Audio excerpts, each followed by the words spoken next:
Anda kembali bersama kami di Sapa Indonesia Malam. Saudara ayah Rizky Rudiana alias Eki Ibtu Rudiana merespon kembali viralnya kasus pembunuhan anaknya oleh geng motor di 2016 lalu.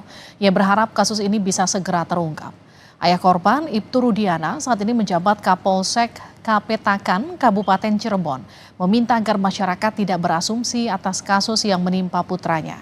Ia memohon doa agar para pelaku pembunuhan anaknya segera ditangkap dan diadili.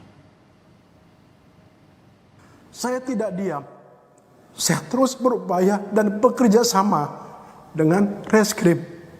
Terbukti beberapa begitu kami amankan dan sisanya sedang kami perjuangkan untuk dilakukan pengungkapan.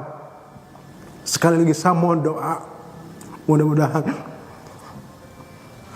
orang-orang yang telah mengambil nyawa anak saya bisa segera terungkap. Dan sekali lagi saya mohon kepada seluruh warga negara Indonesia agar jangan berasumsi atau memberikan statement-statement yang akan mungkin lebih membuat kami sakit.